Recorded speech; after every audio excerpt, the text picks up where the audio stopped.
मित्रहो, या बातम्यामुळे 1 August 2024चा supreme कोर्टाचा निकाल फेल ठरतो। इथे आरक्षण संपवताही येत नाही आणि या आरक्षणाला नॉन क्रिमिनल लावताही येत नाही आणि ज्या लोकांच्या दुसऱ्या किंवा तिसऱ्या पिढीने आरक्षण घेतलेलं आहे त्या लोकांच्या आरक्षणाला बंद देखील करता येत नाही। कारण या बातम्या आहेत, या बातम्या नेमक्या काय आहेत आणि आपल्या देशामध्ये रोज काय घडते नेमकं हे आपण आजच्या व्हिडिओमध्ये जाणून घेणार आहोत। पण तत्पूर्वी तुम्ही जर या चॅनलवरती नवीन असाल तर या चॅनलला सबस्क्राइब करायला विसरू नका आणि या व्हिडिओला लाईक आणि शेअर करायला देखील विसरू नका। पहिली बातमी आहे, हे आहेत एक IAS अधिकारी।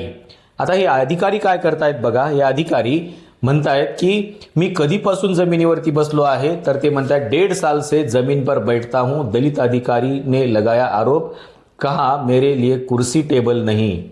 त्याचं कारण असं आहे की ते दलित आहेत म्हणून त्यांच्यासोबत असा भेदभाव केला जातो आहे आणि हे सगळं उघड आहे। ही NBTची न्यूज आहे, ही काही साधी न्यूज नाही आहे। त्याच्यामुळे या न्यूजवरती तुम्हाला विश्वास ठेवावा लागेल आणि या दलित अधिकाऱ्यांसोबत होणारा भेदभाव तुम्हाला या व्यवस्थेच्या लक्षामध्ये आणून द्यावा लागेल। आणि म्हणूनच या व्यवस्थेमध्ये जे सुप्रीम कोर्ट म्हणत आहे ना की IAS अधिकारी आहेत किंवा ज्यांच्या दुसऱ्या किंवा तिसऱ्या पिढीने आरक्षण घेतलेलं आहे त्यांचं आरक्षण बंद करा किंवा याला नॉन क्रिमिनल लावा।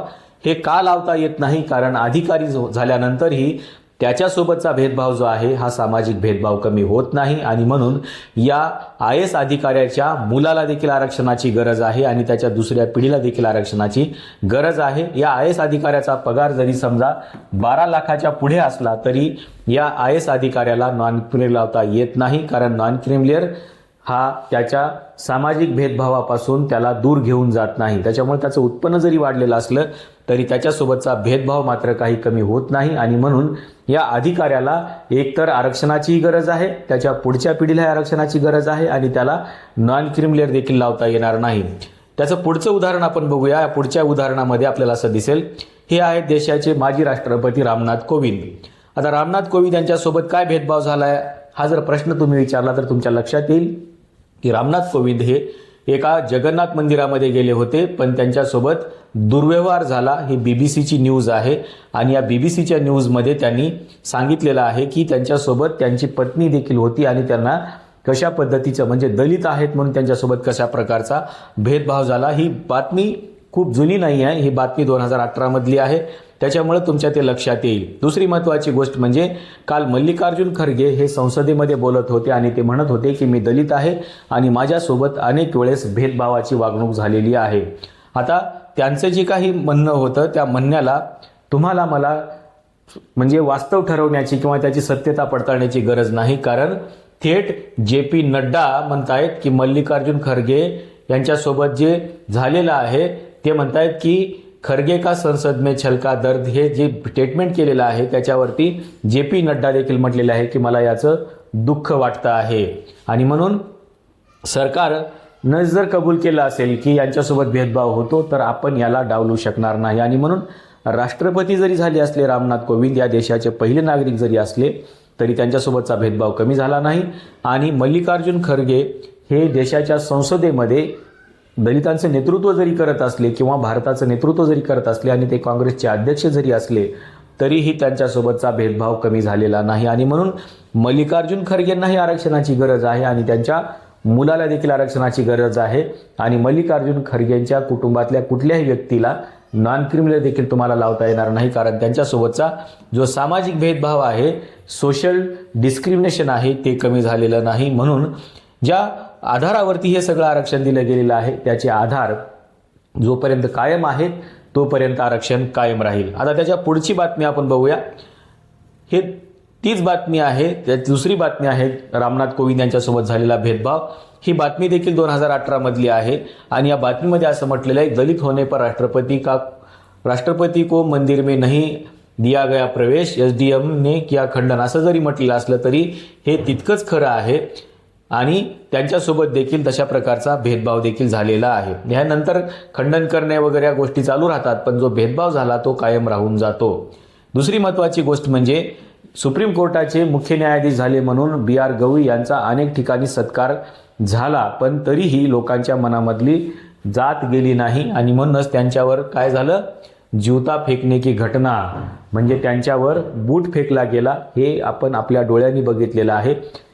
भारताच्या इतिहासामध्ये आतापर्यंत कधीही कुठल्याही जजवरती अशा प्रकारे बूट फेकला गेला नव्हता, पण इथे B.R. गवई हे बौद्ध आहेत, दलित आहेत म्हणून त्यांच्यासोबत अशा प्रकारची घटना घडलेली आपण बघितलेली आहे. त्याच्यामुळं सुप्रीम कोर्टाचे मुख्य न्यायाधीश जरी झालेले असले आणि ते जरी 1 ऑगस्ट 2024च्या निकालामध्ये म्हणत असले की इथे आता नॉन क्रिमिनल लावणं गरजेचं आहे किंवा ज्यांच्या दुसऱ्या किंवा तिसऱ्या पिढीनं आरक्षण घेतलेलं आहे त्यांचं आरक्षण आता थांबवलं पाहिजे, असं जरी ते स्वतः म्हणत असले तरी त्यांच्या मुलाला, त्यांच्या नातीला या आरक्षणाची गरज आहे. कारण त्यांच्यासोबतचा भेदभाव कमी झाला नाही याचा अर्थ त्यांच्या दुसऱ्या पिढीसोबतचा देखील भेदभाव कमी झाला नाही. आणि म्हणून आरक्षणाचा जो बेस आहे तो आर्थिक निकष नाही. आर्थिक निकष असता तर राष्ट्रपतींच्या मुलासोबत भेदभाव झाला नसता, राष्ट्रपतीसोबत भेदभाव झाला नसता, IAS अधिकाऱ्यासोबत भेदभाव झाला नसता किंवा जे मुख्य न्यायाधीश आहेत त्यांच्यासोबत भेदभाव झाला नसता. पण या आरक्षणाचा आधार आहे सामाजिक भेदभाव. त्याच्यामुळे हे आरक्षण कायम टिकून राहणं गरजेचं आहे. त्याच्या पुढची बातमी आहे, कर्नाटकमधले हे एक मंत्री आहेत, या मंत्र्यांचं नाव आहे A. नारायणस्वामी.